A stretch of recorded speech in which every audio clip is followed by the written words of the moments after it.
একটি ভয়ের কথা বলি। বিলিতে যেমন ডিসেম্বর মাসে চলে আসতেছে বায়োমেট্রিক ডিজিটাল জিনিস, ইইউ এটা অক্টোবর মাসে করতে যাচ্ছে। এটা আমাদের অনেক লোক জানেন না। আপনার ব্রিটিশ পাসপোর্ট আছে, এখন যখন তখন চলে যেতে পারেন, তখন যেতে পারবেন না। এই জিনিসটা সিংহভাগ ব্রিটিশ নাগরিক জানে না। এন্ট্রি এক্সিট রুলের পরিবর্তন আসছে। আমাদের জনগণ তো আমরা জানি না, আমাদের ধারণা নেই। অহর্নিশি ব্যারিস্টার সায়েম কিন্তু একদিনের নোটিশে 6 ঘন্টার নোটিশে ইউরোপে চলে যান। ব্যারিস্টার সায়েম বলেন প্লিজ।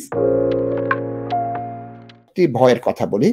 বিলিতে যেমন ডিসেম্বর মাসে চলে আসতেছে বায়োমেট্রিক ডিজিটাল জিনিস, ইইউ এটা অক্টোবর মাসে করতে যাচ্ছে। এটা আমাদের অনেক লোক জানেন না। আপনার ব্রিটিশ পাসপোর্ট আছে, এখন যখন তখন চলে যেতে পারেন, তখন যেতে পারবেন না। কারণ কি, আপনি নন ইইউ ন্যাশনাল। বিলেত তো ভোট দিয়ে ব্রেক্সিটের মাধ্যমে বার হয়ে আসছে। American, British, Australian, New Zealand, Bangladesh, Bharat সবাই নন ইউরোপিয়ান নাগরিক হিসেবে গণ্য হচ্ছে। তাদের কি করতে হবে? বায়োমেট্রিক করে যেতে হবে। এই জিনিসটা সিংহভাগ ব্রিটিশ নাগরিক জানে না।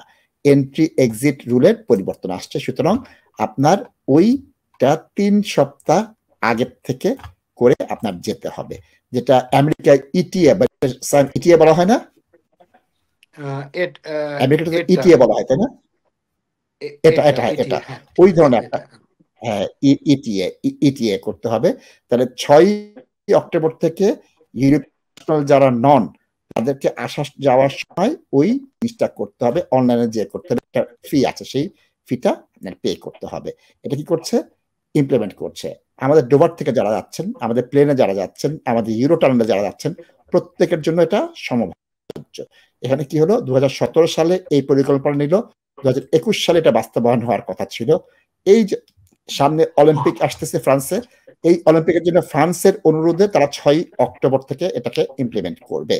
সুতরাং 6 এই অক্টোবর থেকে যে ইমপ্লিমেন্ট করবে, তার প্রস্তুতি যেমন ইউরোপিয়ান ইউনিয়নের নেই, তেমনি বিলেতের মতো সবচেয়ে কাছের, সবচেয়ে নিকট আত্মীয় ইউর তার নেই। আমাদের জনগণ তো আমরা জানি না, আমাদের ধারণা নেই। অহর্নিশি ব্যারিস্টার সায়েম কিন্তু একদিনের নোটিশে 6 ঘন্টার নোটিশে ইউরোপে চলে যান।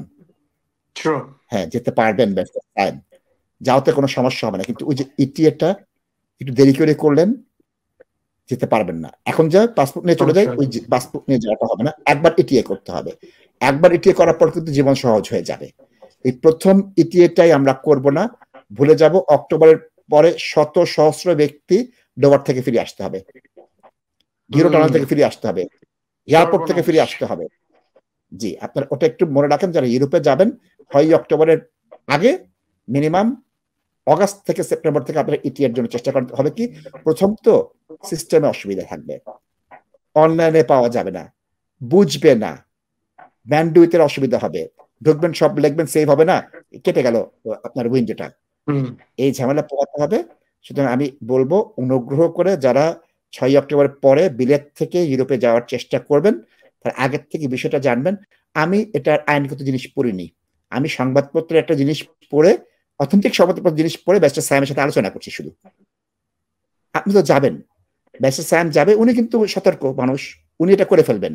সবাই তো ব্যারিস্টার সায়েম না। ব্যারিস্টার সায়েম বলেন কি এই বিষয়ে? এক্ষেত্রে শুনেন, সতর্ক থাকলেও ঝামেলা হয়। আমার একটা অভিজ্ঞতা আছে। আপনার প্লিজ, ইউএসএ হচ্ছে এটা ইটিএ। জি, আমার ধারণা ছিল যে ইউএসএ কানাডার বিষয়টা একই। তো আমি কানাডাটা হচ্ছে এস্তা, ইএসটিএ। তা আমি এয়ারপোর্টে চলে গেছি কানাডা যাওয়ার উদ্দেশ্যে, ঠিক আছে, সিটি এয়ারপোর্টে গিয়ে আমি যখন বলে যে তোমার তো এস্তা করা নাই, আমি তো এটা করা আছে, না এটা দিয়ে হবে না। দেখেন, আমি ওই সময়ের ভেতরে এস্টাটা অ্যাপ্লিকেশন করে, আই ওয়াজ সো লাকি যে একবার তাৎক্ষণিক ডিসিশনটা চলে এসেছিল। হ্যাঁ, তখন আমি কিন্তু ফ্লাই করতে পেরেছিলাম, আদারওয়াইজ আই কুডন্ট। ঠিক আছে, সো এটা সবাই তো আপনার মতো স্মার্ট না ব্যারিস্টার সায়েম, আমি তো আপনার মতো স্মার্ট না, পারতাম না।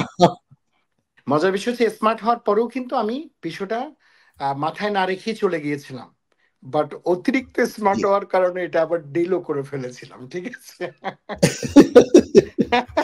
দর্শক, আমি বলছি, ইউরোপে যারা যাবেন, যারা হলিডে করে নিয়েছেন, অক্টোবরের দিকে হলিডে একটু কম হয়, অগাস্ট সেপ্টেম্বরের মধ্যে শেষ হয়ে যায়, তারপর অক্টোবরে প্রচুর লোক যাবেন। একটু এটার দিকে নজর দেবেন।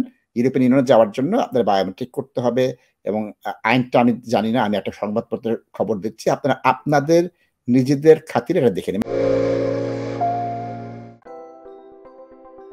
Are you investing in property or looking to buy your first home? Beneco Financial Services offers straightforward mortgage advice, given freely and without obligations with a dedicated team of highly qualified and experienced mortgage advisors. Whether you are a first-time buyer or an experienced landlord, we have the right mortgage solution for you. Residential mortgage, limited company mortgage, buy-to-let mortgage, commercial mortgage, Islamic mortgage, bridging finance. To book your free consultation meeting, call us today on 0208 050 2478.